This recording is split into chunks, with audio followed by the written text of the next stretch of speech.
Yeah, we start the discussion. Those of you who are online, please use your raised hand function as opposed to the chat function, because I can't monitor the chat. The first question I see is by Lizzie Fricker. Go ahead. John, so is the owl focusing on me? Can I be heard? Okay, okay, good. So I want to go back to the first point when you were talking about induction. And so you brought up Hume and you said that if we have to make, we want to extrapolate from the past to the future, but then we need the premise nature as uniform for how we get it. So in fact, it's a famous argument for the circularity of any attempt to justify induction. And you said, well, there just isn't like a subjective internalist kind of solution to this, so we need to go externalist. As long as induction is in fact reliable, that's going to be okay. Right. The first observation is that's actually what Hume ends up saying, because his view is that reason is faculty can't justify induction. He says custom is the great guide to human life, which is supposed to do it just as well. So you can kind of believe him as a kind of reliabilist about induction anyway. Yeah, I think you're right. I mean, that's the non-skeptical reading of Hume. Now, I'll just add that he actually uses the words like reliable and reliability. So he actually uses those words, not only like the idea. So, can I get that question? So, but then, so that deals. I mean, the problem is like, why am I justified at all? Extrapolating from the past to the future. It seems that you can say, well, as long as it's actually going to be reliable, that's fine. But I think when Ron Harrow was writing about induction, he talked about there's the big problem and there's the little problem. And actually, I think they're probably both the same size. But to quote Nelson Goodman said, I can tell you with absolute confidence that the future will resemble the past, but I can't tell you in what respects it will. So even if we think, okay, it's going to be, you don't need this global, warrant, there's still this real problem about which regularities do we extrapolate. And just going externalist doesn't do anything by way of answering that problem. So I don't want to comment on that. Yeah. Oh, okay, great. So no, I agree that it's certainly more complicated than that than what I suggested, right? So I think that the great lesson from Hume that I was taking was that in order for our reasoning to be justification conferring, it doesn't have to be necessarily reliable. It only has to be contingently reliable. And the idea was that's the premise in the argument that you need to reject. Because if you accept that assumption, I think the rest of the argument goes through. Okay. But now, there's still more to say. So how could externalism help with the other problem, which is, okay, how do we figure out which regularities, right? So I think that what the externalist can acknowledge is that human cognition is hardwired in certain respects, which ground reliability in this world. So for example, we are hardwired to reason in the context of a natural kind heuristic. And we tend to identify things as natural kinds and then project in a way that would be inappropriate to project for things that are not natural kinds. So I think that's part of the story, for example. But I'm sure that cognitive science who studies inductive reasoning could point out all sorts of ways in which our inductive reasoning is framed, so to speak, framed by all sorts of contingent assumptions, some of them built right in, which will help us to project some regularities and not others. And then, of course, I don't think you could ever just, you could ever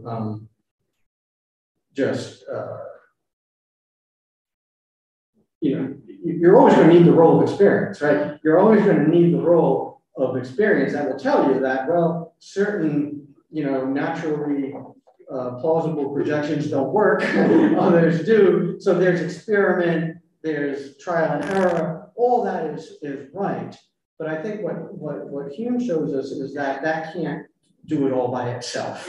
Your reasoning has to be framed by certain assumptions that are going to guide you to take some regularity more seriously than others, and then experience either will or will not bear out those projections. So I mean, the basic case is like we're just hardwired to think, these chairs are going to go on existing, etc. But when you get to say like social sciences or special sciences, it's very different. There are real methodological issues there about which really, I mean, so then it's like internal to the methodologies of the special science in question. So different kinds of case. Yeah, I think that's right, and that's where things get hard. That's where you get real epistemic problems. Not the fake epistemic problem of, how do I know that the sun will rise tomorrow or that, Or how do I know that this next emerald is going to be green rather than green? Exactly. Yeah.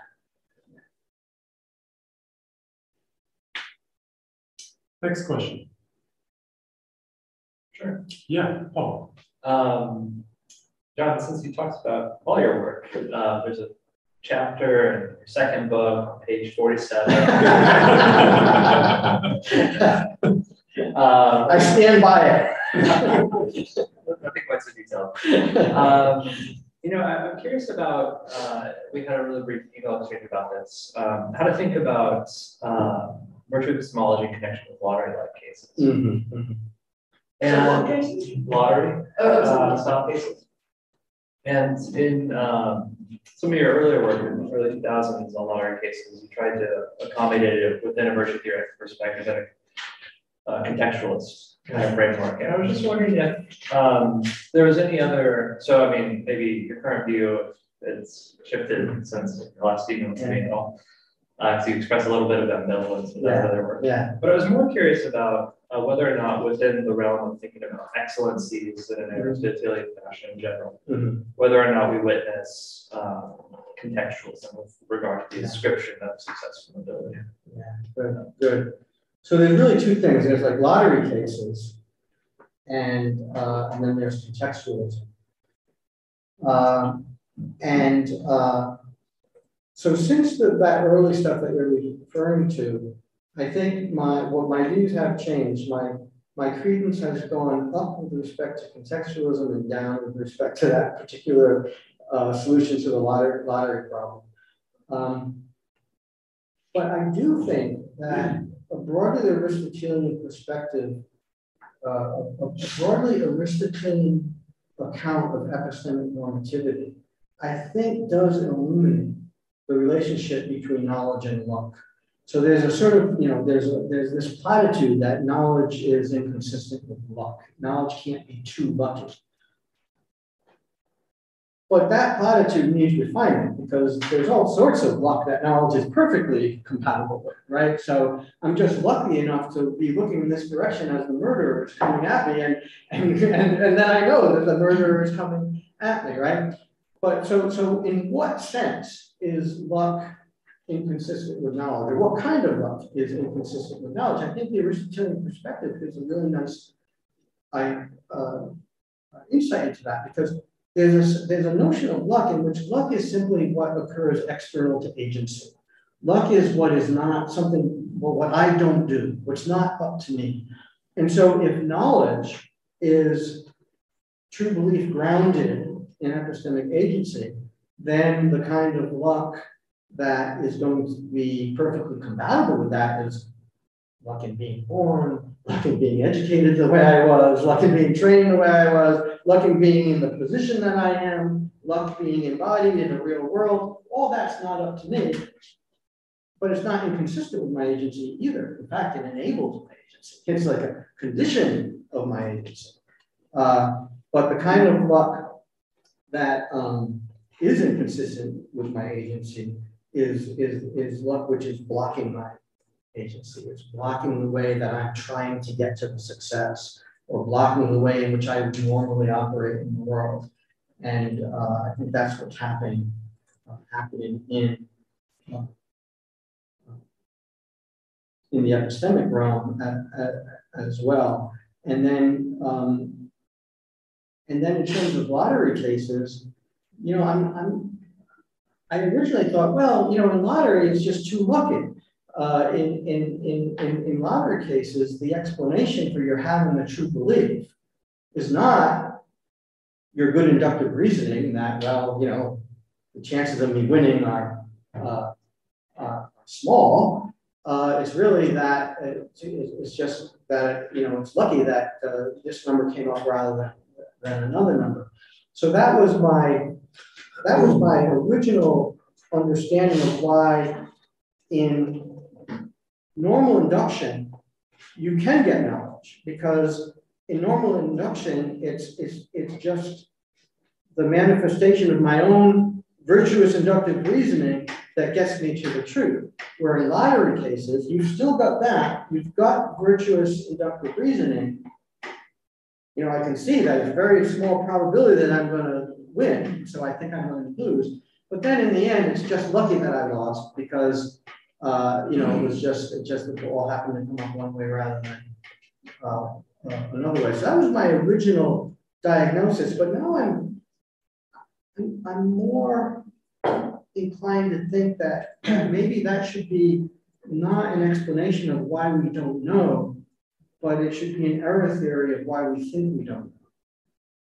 And so I think I agree more with Ernie in this case now. I think I'm agreeing with Ernie here that no, if the odds are good enough, you do know you're going to lose. No, you're not infallibly going to lose, but you do know you're going to lose. And on the basis of good inductive reason that you're going to lose. But now we have an explanation for why we have the intuition that we don't know. It's because luck and knowledge are inconsistent in many ways, and we're just mistaking the luck that's salient in a lottery case for the kind of luck that can undermine knowledge, as opposed to the luck that's perfectly consistent with knowledge. I'm not confident with either one of those approaches. So I say, credence level way down there. But yeah, as far as contextualism is concerned, I'm not going to say a lot about that, Paul, because again, I mean, I think it's very complicated. I think but I mean, the very general idea would be, I think contextualism in epistemology is compelling for independent reasons. And I think that it's perfectly compatible with a virtue theoretic point of view. I just published a paper recently where I argued that if you want to be an anti-reductionist in epistemology, you need to be a contextualist as well. And the reason being is that there can be these cases where you are from one perspective, you're in a transmission situation, and in another perspective, you're in a generation situation. So for example, suppose I'm a personnel director, but I'm interviewing my friend for a job. Well, if we're just talking about the epistemic community of friends, the norms governing our testimonial exchange should be the ones governing information distribution or knowledge transmission. Whereas if the epistemic community is the corporation that I work for, the norms governing our testimonial exchange should be those applying to information acquisition or knowledge generation. And so from the context of my friend group, I know because I'm being told that, oh, I was an engineer in my last job and they loved me. Okay, I believe you, you're my friend, I know that. But if my boss asked me, how do I know? And all I said was, well, he's my friend, he told me, that would not fly. Okay, so it looks like if you're going to embrace this picture in which you've got different norms that are appropriate to evaluating different testimonial exchanges, you could get into these situations where in one conversational context, it's one set of norms, in the other conversational context, it's another set of norms, because the contexts pick out different, epistemic contexts. In other words, the conversational context takes you to a different epistemic context. But yeah, that's already a very long-winded answer. Thank you. So the next question is by Sandy Goldberg. So, John, thank you. I hope you can hear me. Everyone in the room can hear me. Also, please forgive me. I won't be able to attend the entire thing because I've got commitments here, but I'll try to attend as much of this as I can. I want to follow up on your very end of the answer to Paul, because what you said struck me as interesting. When you said, I think if I got it right, if you want to be an anti-reductionist in the epistemology of testimony, you have to be a contextualist. And I guess I'm not following your argument. I took it that your argument could be responded to if you're an anti-reductionist by saying that perhaps there's more than one route that you have to testimonial knowledge. One of them is as your friend, you can take on board what your friend says. The other one is as a member of this institution, you actually have a responsibility to have lots of reasons to be supportive of your belief in what your friend says. But even there, you can recruit your knowledge of your friend and their reliability. So I guess I'm not entirely sure what pressure there is if one is an anti-reductionist from the kind of case you just gave to becoming a contextualist. So I'm just asking for clarification. Yeah. Okay, Sandy, and don't press me too hard on this. It's just an idea. But the thought is that what's attractive about anti-reductionism is its anti-skeptical value. The idea is that in certain contexts of cooperation, you don't have to meet the same rigorous standards for testimonial knowledge as you do in contexts of non-cooperation. Okay, so I'm understanding that example as within the friend group, it's a context of cooperation. Now, I'm not saying that among friends, you can just throw reasons out the window and that you don't have to have any reasons to believe your friend. I'm not saying that. I think that, to say that the norms governing information distribution are different from the norms governing information acquisition doesn't get you into this false dilemma of saying either you need excellent inductive reasons or you need no reasons at all. But the distinction does, though, say that the norms are different and speak to different standards in play. So I'm thinking that as long as you've got that difference in standards, then in the context of the friend group, it takes less to know that your friend was an engineer in his previous job and they loved him than it does in the context of the norms governing, your job as a personnel director. So as long as you've got that difference in standards, it seems as if you could describe a case where you're going to come out as knowing relative to one set of standards and not knowing relative to the other set of standards. Could I, Sven, with your permission, quick follow-up? Sure, go ahead. So I guess I'm unclear why we need to appeal to contexts here. Why can't we do precisely what you did in terms of reasons? That is, when I'm just with my friends in a what you call a context of friendship, I don't have reasons that make me dubious of my friends when they tell me what they are good at or what they are bad at. When I am operating in my role as director of hiring, I may well have all sorts of generic reasons to be skeptical of people in contexts of trying to apply for a job. I may also have knowledge of my responsibilities as a director. I can do everything I think you just did, but with background reasons. And I can do that as an anti-reductionist. You don't have to be a reductionist to appeal to reasons, because any anti-reductionist is going to have a no defeaters condition. And as soon as I start worrying that we are in what you would call a context where you have motives to lie, I've got a potential defeater. So Sandy, I think that would probably be the best way to go if you're trying to avoid the contextualist explanation of what's going on here. But and again, I don't think there's going to be any knockdown argument here. I think it's going to be like a subtle argument to the best explanation of just not this case, but a variety of cases.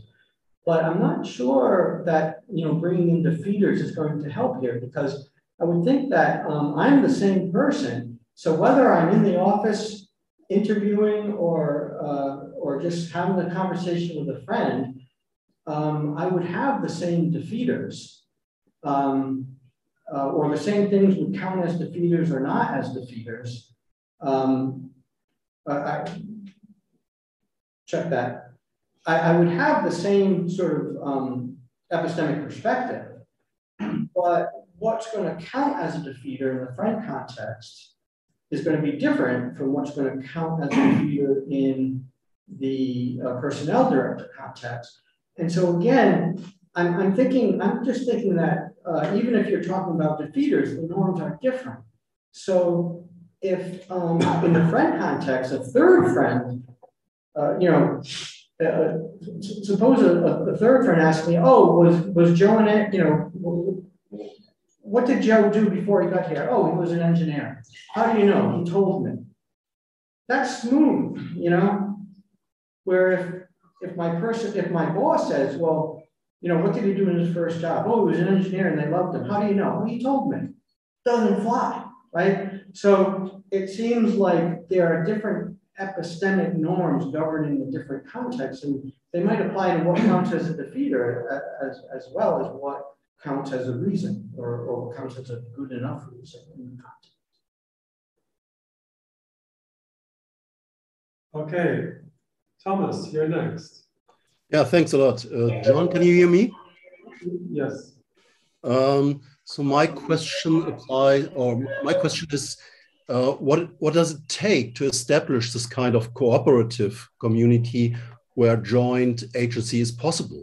I mean, the examples you give seem to be basically rooted in friendship, in teams where people know each other, right? But when you look more broadly at public communication through media, through social media, then very often the hearer and the speaker do not know each other, and there's no telling because no one specific is addressed.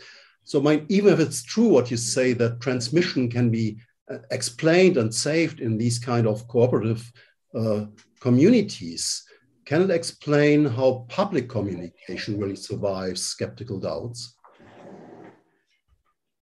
Yeah, very good. Thank you, Thomas.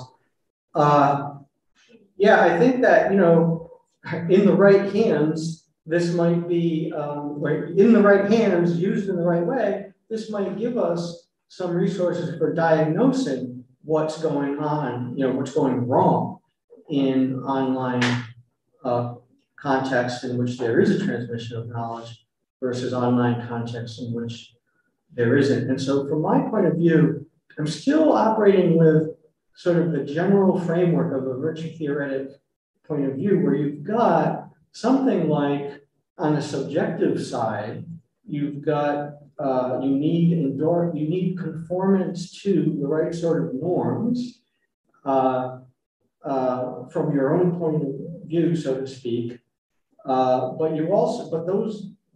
conformance to those norms, when they're good norms, underwrites an objective reliability or safety relation, something like that. And so in any epistemic community, you're going to have norms that govern when you should believe somebody and when you shouldn't, and under what circumstances. But then there's also the question, are those norms underwriting reliability? And I think that is going to, the same norms might be reliable in one context and not reliable in another context, right? So, so I think that, often people will be exchanging information and they will be trusting each other in contexts where they shouldn't, either because they're violating the norms that should be in place, or they're not violating those norms, but those norms are not underwriting reliability. And so you're failing not on the subjective side, but on the objective side. Does that help to address? My concern was more like, it seems that knowledge transmission is possible, even if there's a kind of anonymity between speakers and hearers. Okay, and good. It seems that your approach cannot really explain that feature. So that was more my concern. Yeah, very good, very good. This is something that I did not talk about in the book, but which I'm thinking about now, and I think Ben McMyer will talk about it as well. Maybe Alessandra Tansini will as well. But in my mind, the way I put the question is, I'm focusing on basically a paradigmatic case of testimony where you've got a speaker and a hearer in an exchange where there's a speech act going on that allows for that common understanding and shared intentionality, right? So the way I would put the question is, can you scale up from that? Can you scale up so that we inhabit sort of institutions where there's a shared intentionality and a common understanding that would allow a transmission of knowledge within the context of that collective intentionality? So even though I'm not face-to-face with the speaker, or if I'm the speaker, I'm not face-to-face with the hearer, but nevertheless, we're operating within a broad social/institutional context in which the right kind of shared intentionality and understanding is in place to constitute joint agency in the relevant sense. So can we scale up this joint agency idea from the case that I'm concentrating on in the book to a more socially distributed context? I have optimism that we can. But of course, even if we can, those conditions would be satisfied in some cases and not in other cases. And so such a theory, such a scaling up would explain why you get a transmission of knowledge in one case but not in another case.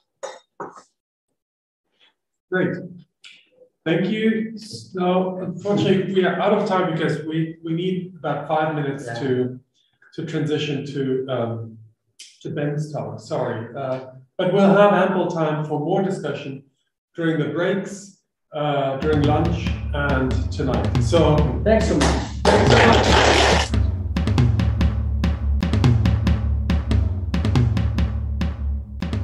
That was today's episode. We hope you enjoyed it as much as we did. Tune in for the next episodes of Figments of the Brain on our SoundCloud page. It's soundcloud.com/brainfigments, or find the podcast on our homepage at www.concept-phil.de.